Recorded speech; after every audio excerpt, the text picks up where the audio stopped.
Now I am pleased to welcome our final speaker for the day before we go into the lightning talks and then the reception with the poster show later. And that is Tom Daniel, who's joining us from the University of Washington. Thank you. I'm the last talk between now and the fun lightning, so I'll try and make this quick.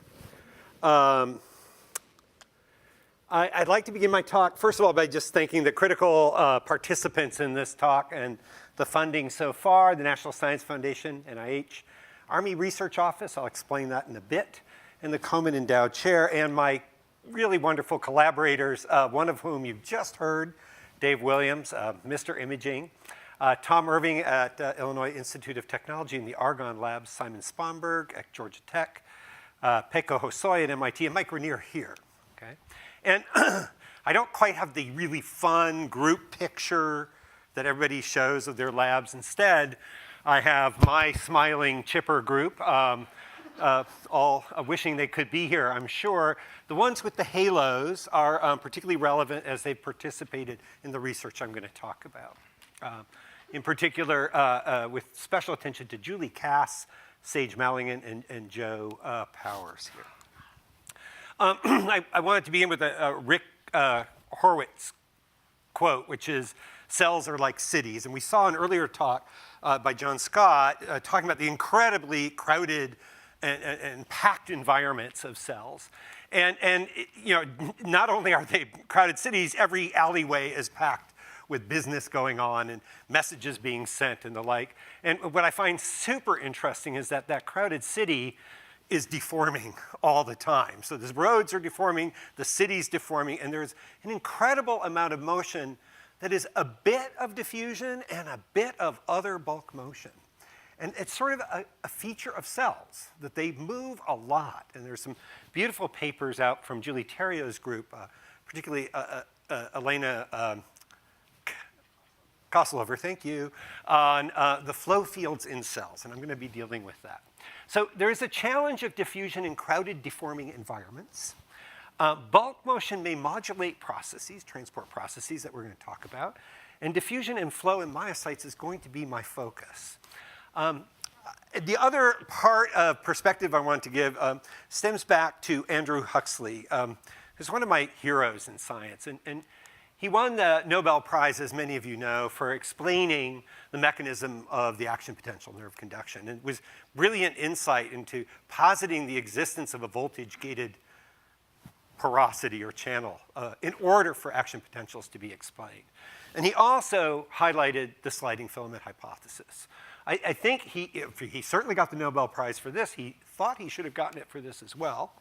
I quote him by saying that his boyhood mechanical skills led to a career in physiology or the mechanical engineering of living things. And it's that sort of philosophy that has guided my lab to a large extent. I'm going to focus specifically on this. It's interesting that the building you're in has intensive efforts in neuroscience and intensive efforts now coming in myocytes. So he is maybe your patron saint. I'm not sure. And I want to remind you all of the sliding filament hypothesis. And to keep everybody on the same page and get to the sort of, apologies, to the meat of the issue, I want to remind you that muscle cells are pretty unique. They are very crowded, very packed. They have a lot of business they do. I like to refer to them as axons that actually do something. As you know, they have a membrane, so the cell is isovolumetric to our best estimate. This will become critical in a second. Has many subcellular elements called myofibrils, who themselves contain arrays of interacting thick and thin filaments with myosin motors and titin, all packing up that space there. So the space is packed, and this is where I wanted to get to. And to the best of our knowledge, it is not air-filled. To the best of our knowledge, there's fluid in there. The literature surrounding the fluid mechanics of this intra-lattice space is highlighted right here. And the nanometer spatial gaps between these myofilaments, these proteins, are actually filled with motor proteins, glycolytic enzymes, paravalbumin. It's really packed. And there's a lot of motion. And the logical question for a myofibril, which has no energy source on its interior, is where does the energy come from? Is it diffusion? Is it not diffusion? What's going on in there? In walks Julie Cass from the physics department. She just got her doctorate in condensed matter physics, and Pekka Hosoi in mechanical engineering at MIT. And we simply asked, what would be the delivery of something, call it C, it could be ATP, it could be creatine phosphate, given some diffusion and given some bulk motion, okay? This would be the same problem of asking how you might fuel motility in a fibroblast crawling around, right? How does bulk motion and diffusion, how do these two talk to each other? And I just protect the innocent, this is a better picture of Julie. She does smile. Again, a literature review is here of fluid dynamics in the cell. So what we know and what you know is that ATP is recycled and ATP is hydrolyzed by a myosin enzyme. That hydrolysis leads to ATP plus ADP and a phosphate. That phosphate falls off and you get a power stroke that leads to motion. And that motion causes what Huxley identified as the sliding filaments and bulk motion elsewhere. Stuff has to be moving, okay? So what Julie asked is creatine phosphate and ATP delivery limited by diffusion into the lattice? And I'll give you an extremum without proof. If the lattice was solid protein with no free space, there would be no ATP on the interior. If the lattice was water, and only water in that sarcomere, then ATP diffusion is probably sufficient. Okay? It's somewhere between the two, and we don't actually know. There's some recent estimates by the lab of Vigoro and Mon on diffusion coefficients of creatine phosphate in this space, and I'll be using those shortly. So as the Z disks move inward during contraction, fluid has to go somewhere. And what Julie did is basically say if fluid has to go somewhere, no matter what, in this space, as the Z disk here moves inward and the Z disk here moves inward, conservation of mass has to apply. And if conservation of mass has to apply, regardless of what's in there, something has to go out, and it has to go out in a particular pattern. And that pattern is shown here, and I'm going to show you more of that, where this is one Z disk on this side. This is the other Z disk on this side. This is a cell that's shortening, okay? And as the cell shortens, fluid is moving inward at that Z disk, inward at this one. And right at what's called the M line, right in the middle, there's a radial jet shooting out of the sarcomere. It is not my fault. It has to be there to satisfy conservation of mass, okay? And as the cell expands, the Z disks move outward, you get a jet on the interior moving inward. And for a fun movie of a quadrant of that, Julie animates what it would look like if the muscle cell, like a cardiac cell, is contracting like this. And it's breathing. I know this is truly inspiring. The cell is breathing. The physicists among you know that if this is true, and that cell is breathing, the flow that you just saw is both linear and reversible. And that's odd. If it's reversible, how can that flow be at all advantageous? It is a linear and reversible flow. It follows continuity. But when you combine that flow with this equation, that's a nonlinear equation. And what Julie did is solve this for the space of a sarcomere. Okay. She has diffusion inward. Convection, that's that bulk flow that you have, and a solution with we'll start the cell with nothing is on the interior, everything is held constant, there's some constant concentration on the exterior. We use physiological values, and what I'm going to do is work you through the graph, a movie that Julie just produced. So this is the radial dimension of the sarcomere. So this is the outside of the sarcomere, this is the dead center of it, the interior. This axis here is the concentration of ATP as a function of the radial position, okay? The blue axis is what I expect if it's just diffusion, if I solve the equations without any flow. And the yellow line is what happens with convection. The cell will undergo a cycle of oscillation. You'll see a peak, an average advantage or disadvantage to flow, right? And I'll repeat it for the next cycle and the next. What you'll see is in this reversible flow, initially it's disadvantageous, and then the green shows I have an advantage. And I start my neck. There's a net advantage of 6 millimolar difference between the interior and the exterior. And this continues on, and I'll just go to the last slide here. Oops. Oh, sorry, my movie will repeat.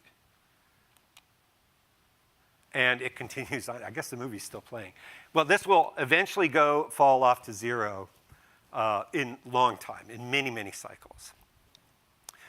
So in fact, energy is being delivered, right, by the fact that the cells are moving.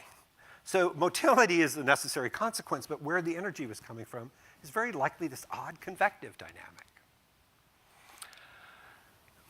So convection augments ATP availability in sarcomeres. It's possible, however, that I worship Huxley. It's possible, however, that maybe the filaments aren't just sliding. And I'm going to do a demonstration, and I apologize to Dave. But would you raise your arm up so the audience can see this? There's a biceps here. And I'm going to ask him to contract the biceps. And by golly, maybe yours gets fatter. Sorry, Dave. It should get fatter. I'm going to pay for that. So there's two possibilities. In fact, it's very possible that as the sarcomeres shorten, they expand so as to mitigate this advantage to flow. And why would you have that? And the answer is viscous shearing forces associated with bulk flow are not free. Those also cost energy. So we don't know initially the extent to which the myofilaments actually expand and contract in real time as the muscle shortens. It's possible that that happens. It's possible that they just slide and that fluid is being shot between the myofibrils, right? These are both possible. Let's see how we would answer that question.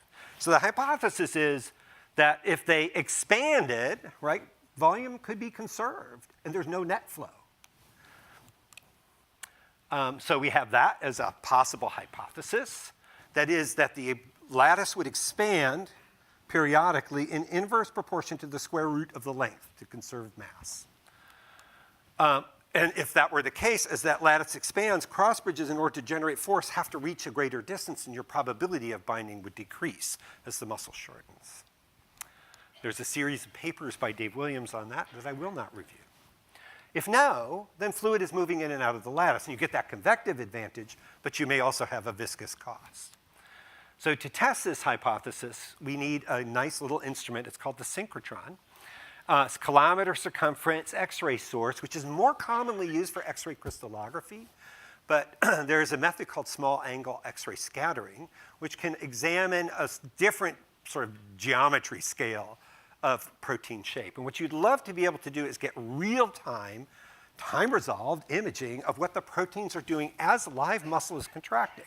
So we don't want to crystallize this. We're not interested in crystal structure. We're interested in live structure. We use a beast from my lab. It's the hawk moth. It happens to have about a cubic centimeter of muscle, which is the ideal size for X-ray diffraction. It also happens to have a muscle that's controlled synchronously like cardiac muscle. So we can excite it, and we get singular contractions to completely control the activity. This is not possible in Drosophila, which is asynchronous. And you can cook Drosophila in this rather easily. They're the optimum size. They have synchronous muscle. Let's see what happens. How are we doing on time? Who knows? So with the assistance of Nicole George, who also works here, we place a moth, most of it, not all of it, in a device. And it is placed so that we can control the length, stimulate it, place it in an X-ray beam, trigger a shutter upstream of the beam, and we're going to take lots and lots and lots of images at very high rates of X-ray diffraction patterns, and they look something like this. And this is only a mother X-ray would love this image. But let me get you oriented. In this direction is the filament spreading, and I'll give you a blow-up of that. And in this direction are X-ray diffraction patterns of the long axis of the proteins. And what is beautiful and lovely to see in a fully intact animal is this is the myosin periodicity. This is the actin periodicity. You can actually see myosin and actin periodicity changing and getting stretched while the muscle is functional. And we have to look at a blow-up in here to see the spacings of the thick and thin filaments. And that spacing looks something like this. This is an image that Dave spent a great deal of time refining. This is actually a 40 microsecond long exposure. And we needed some image and analytics to get this resolution. But the spacing of these two lines here, these two dots, is a reflection of the spacing of the thick filaments. Okay? And they change in time. They change their orientation because as the muscle shortens, it turns. But they also change their spacing. And this is actually a movie of the protein shape changes. If we had higher resolution, way out here are some of the thick and thin filament stretchings. Huh.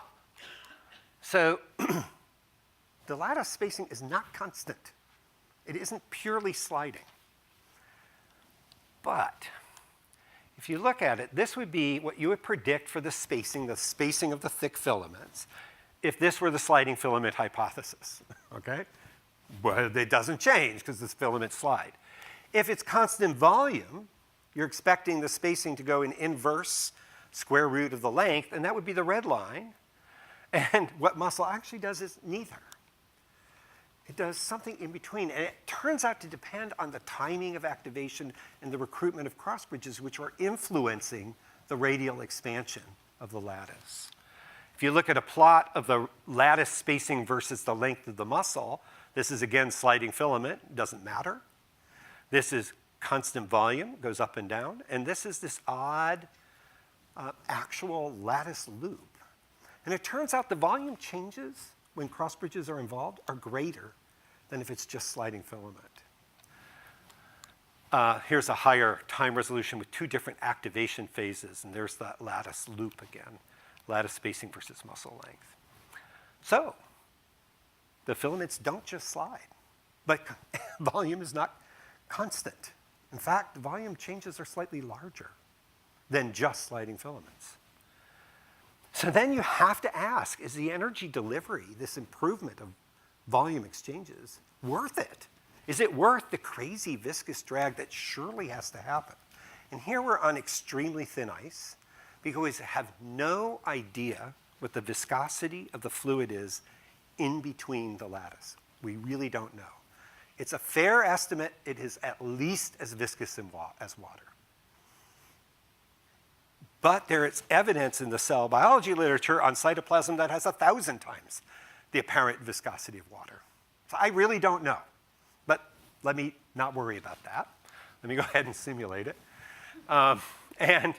Along with Dave Williams and now Sage Mallingan, a new graduate student, applied math, grad student in the lab, or math actually, we have developed a simulation method. It's called method of singularities, with those of you who know it.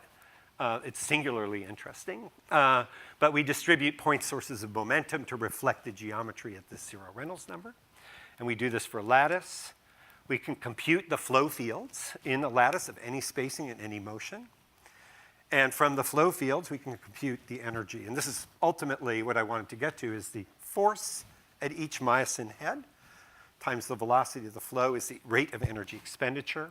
And it comes out somewhere between 200 to 2,000 ATPs per second just to shorten. That's not a very meaningful number. It depends on the viscosity. The viscosity of water would be about this. This is 10 times water. I haven't used the 100 times water because at some point it gets too expensive to move the fluid. This is about 10% of the energy cost of a standard single contraction. That's not trivial. But the ATP advantage is likely offsetting that significantly. So this is where we are. We have convection augments ATP delivery. Very simple analysis. Filaments slide and expand from X-ray contraction. The energy delivery is possibly worth it, but this is an open and hard problem. I'm excited to have anybody tell me how to measure the intrafilament viscosity. And I just want to end with a more general statement. And two other things we're worrying about: time-dependent boundary conditions.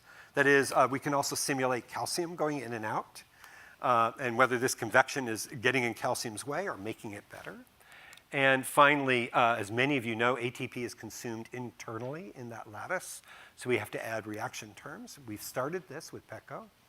It is a Turing-like behavior, and we get radially varying and non-monotonic ATP concentrations in a sarcomere. That is radially varying over a micrometer, non-monotonically. I just thought that was great. Here's my sort of uber statement here, is energy supplies in the form of ATP drives motor molecules. Those motor molecules create forces and motions. Those motions generate flows. Those flows can help that energy supply, and they also cost something. Right? This is true whether it's muscle, whether it's that crawling cell, whether it's a dividing cell, or even inside a cilium or a flagellum. The bulk motions have to be involved in some form of transport. One of the challenges for ciliary and flagellar transport is, how do you get ATP all the way down there? How does the bulk motion, along with diffusion, coordinate that process? And I think I'll stop there and let you get to the more interesting lightning talks. So thank you all.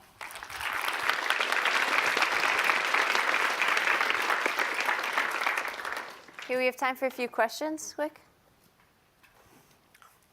Chuck. So that was really fun. I have a brain dead question, Tom. I'm brain dead too. So wouldn't a cross bridge limit the ability of the lattice to expand radially, like just a strut or something?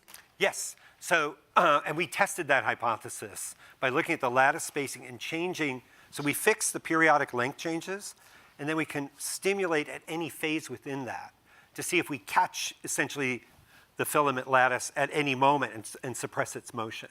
There is some evidence of that, but you should also realize that the cross bridges themselves are elastic. So part of this expansion and contraction can be also forming some elasticity in the radial direction that can help power dynamics. That was a subject of a paper Nicole wrote on radial elastic energy storage in the cross bridges. But yes, they do brace it, and there's some evidence that once you lock them in, right, the motion is restricted, okay, but not stopped, restricted. And people have done a lot of work on heat production during contraction, and doesn't that set some upper limit about a certain amount of inefficiency that would be associated with viscous drag and so forth? Perfect question. So we haven't done that complete calculation because we don't know the viscosity. But there was a very, very elegant study called the missing heat of muscle contraction. And it remains a problem. That is, when you compute how much heat the cells should generate, they're getting hotter than you expect based on ATP efficiency. That was not considering any viscous shearing. And viscous shearing is dissipated as heat. So it could well be that this viscous flow is the missing heat. And it could also be that we could do, and I'm just sorry to get into this, but the way they measured the missing heat was extremely precise temperature measurement of contracting myofibrils, muscle cells. If you actually can measure the heat generated and calculate the difference and assert it's due to viscous shearing, you could back compute what the viscosity had to be to get that viscous heat. Mm-hmm. Thanks. Okay, thank you. Tom, what's the spacing that you want the viscosity for? So what's the scale that you're looking for the viscosity on? Yeah, so you're looking for the gap between, say, a thick and thin filament is 10-ish nanometers. So there's not a lot of stuff you can put in there without affecting it. So that's the problem. It's edge of thick filament to edge of thin filament is about 10 nanometers. Each of those are several nanometers in diameter. Why'd you ask? Because it sounds like it's almost unanswerable by experimental measurement, because it's very non-ideal is what I'm trying to say. Absolutely. It's an open problem. Yeah.